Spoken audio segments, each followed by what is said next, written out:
Supergirl just flew into the theaters this weekend. However, it has not been a smooth ride by the looks of it. She has crash landed because many of the critics and Rotten Tomatoes have bashed her head in, just like how Negan uses Lucille to bash the zombies in The Walking Dead.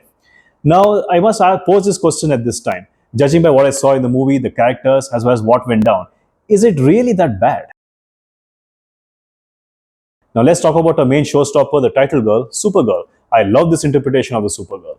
I mean, it is unconventional, it is different, and it's a bold take on the character. In fact, this movie has been adapted by the graphic novel Supergirl, Woman of Tomorrow. Now, you would expect the Supergirl. What do you expect from a Kryptonian superhero? I mean, she has all the ideals of a hero. She is perfect all the time. No, this Supergirl is not that. She's sloppy. She's messed up. She is very down to earth. She has a devil may care attitude. She's drunk. She's always depressed. I mean, yeah, not exactly what you'd expect from a Kryptonian superhero. However, she doesn't fail to show one thing. She cares, she has empathy, and will help anyone who needs it at the time they need it, even though she doesn't feel like it. Let me put Supergirl this way. She's like when Marty McFly meets Hancock. And Millie Alcock plays this version of Supergirl to perfection. I mean, I can think of a few actors who can actually embody this version, and I think she was a perfect casting, and I found myself very entertained by her performance. Now, the action sequences in this movie were actually pretty enjoyable. I found myself liking them. But in case of Supergirl, I did notice one thing. She can hold her own against a villain even without any access to her subset of the usual Kryptonian powers, the laser eyes, the super strength. Even without those, especially earlier on in the film, she could actually hold her own. She was actually showing some combat prowess. I could see some significant choreography. I mean, some interesting choreography with the character, that is something I did not expect. Another surprise from her. So she fought as a regular person, and she also fought as a Kryptonian, and that is something I really like.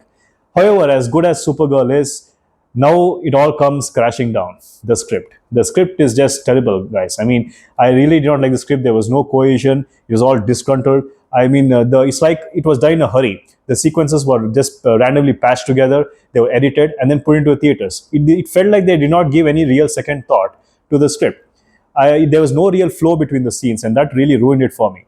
Look, you may have great characters, you may have terrific characters, you may have good characters, whatever. But if the good characters do not inhabit a good script, it is not going to work out, because no matter how the characters look, no matter who they are, it is a script's job to elevate these characters, to give them life, to make them likable, to give them meaning. But unfortunately, the script did not fail to do that to a good extent, and that is the real disappointment and honestly a crying shame. Now let's get to the next good part. Lobo. Lobo, as expected, was a real draw in this film. He was not there much. He was there sporadically towards, in the entire film. It is not his film, so it's understandable that Supergirl gets more attention. But wherever he was there, he stole the show. Jason Momoa, our favorite Samoan, has finally inhabited a character that suits him, that is really meant for him. Long hair, the beard, the imposing height, drunk, riding a motorcycle. You can't get more Momoa than that. So it was great, and then this leads me to another positive in this film. It made me hopeful for a Lobo solo movie. Pray that happens. I mean, that is something we want. And let's face it, all of us came to Supergirl. I mean, whoever went to see this movie, went to Supergirl for one of the main reasons, and that is to check out Lobo. And we got what we wanted. This movie gave me major Guardians of the Galaxy vibe. It seems James Gunn really loves that world. He loves the kind of impression he gave us in those movies, so he tries to bring this to Supergirl. I mean, you see it in everything.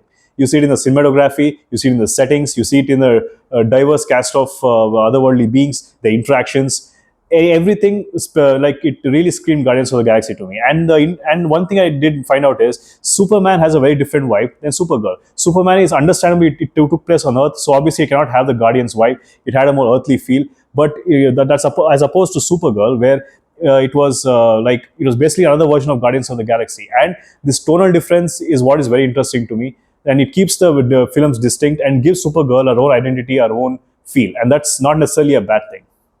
Now let's talk about the villain. The villain was just bland, guys. Another place where this movie really dropped the ball. And this villain, his motivations were kind of cliched and boring, nothing special. He was basically a space pirate looking for something he wanted to attain. I think his name is Krem. This guy gave me a similar vibe to, say, the Whiplash or like Malekith from the MCU, and that is not a compliment. That is not a good thing. He's definitely, and it's like he didn't have any impact on me. The moment I left the theater, I forgot about him. I forgot his name. I forgot everything about him. And that is not something any villain should do. A villain is a very important part of a movie. Let it be a superhero movie, let it be a regular movie. The antagonist plays a very crucial role in making the movie memorable. Without the antagonist, the movie just it becomes a series of frames just moving in front of our eyes. We want memorable scenes. You want to give the hero a purpose, a meaning. A villain, a yin to a yang, is very important. And unfortunately, the movie really dropped the ball with this villain. And this is where the script failed again. It failed to give us a compelling villain. Krypton was shown very well. I mean, the set design, the costumes, they were all very good. And I like that it's different from what they showed in Man of Steel. In Man of Steel, yes, they show Krypton, but it was a military side of Krypton, the defensive side of Krypton. It is shown everywhere in the settings, their suits. However, in this movie, it is more of a cultural side. They're shown their how their daily life is. And they speak a different language, and I really love the linguistics in this movie. Like they didn't speak English. They actually spoke at the native language, and that is a very good thing. That is a very good addition to this movie. It really gave a little backstory to Supergirl and why she is the way she is. Like, because Superman was just a child when he left Krypton, but she was actually a grown adult who had awareness. So it really hits her harder than it will ever hit Superman. So I really like this depiction of Krypton, and it honestly made me tear up a bit. I actually felt it. They made Supergirl different, and it's a good thing. And they added Lobo to the mix. Why would Lobo be in this movie, anyways? I mean, like Supergirl and Lobo don't go together. He's a Superman villain. He should be in a Superman film. So that would make more sense comically, at least. However, I'm not sure. I never read any comics in my life, so I'm not sure if Supergirl had any major interactions with Lobo. But as far as I know, he's a Superman villain. The reason they added him, as well as made Supergirl different conventionally, is they want to attract a broader audience, because they know Supergirl is a B-rate character. I mean, when I ask you who's your favorite superhero, would you say Supergirl? I will bet $100 you won't. You would rather say Superman, probably definitely say Batman, maybe even Iron Man, but not Supergirl. So they had to make an obscure character relevant and interesting to the broader audience. So they had to make these changes. However, judging by what I've seen and judging by the reception, it did not have the outcome they expected.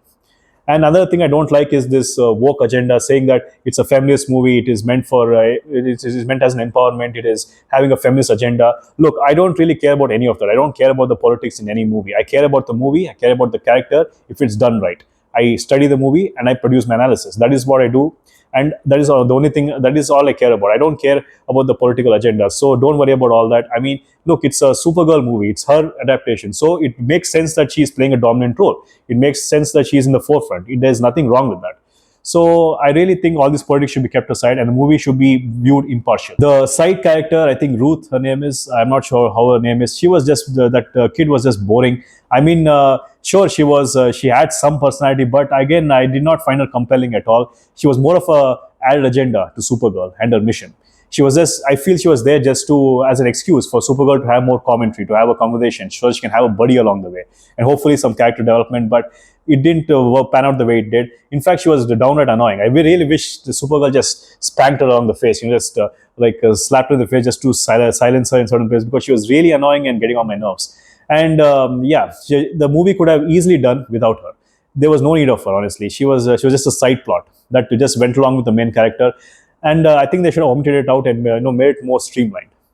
She was unnecessary. She was just dead weight, in my opinion. So overall, I'm not going to jump on the bandwagon like everybody else, and like most people out there who have said that this movie is bad, it's trash, it deserves to die. No, I won't say that. It is all right, and I like the movie despite all its flaws. In fact, very big flaws. I actually like this movie. I found it enjoyable. But it's sad this movie could have been much better. It could have benefited with better writing, a better villain. But unfortunately, these proved to be a kryptonite to Supergirl. She'll never reach the heights of Superman or any other superhero, I think, for the matter. She's going to flop. And this is not good for a second movie in the DCU. DCU needs the S. It needs the hope right now. Let's hope Clayface elevates the universe once again, gives it hope. And do consider liking, sharing, and subscribing with the bell icon. It really means a lot to me. Do let me know in the comments below. Are you going to check this movie out? Well, I wouldn't recommend it actively. But if you have nothing better to do, if you have no other agenda, check this movie out. On the off chance, you might actually join the minority who like this movie.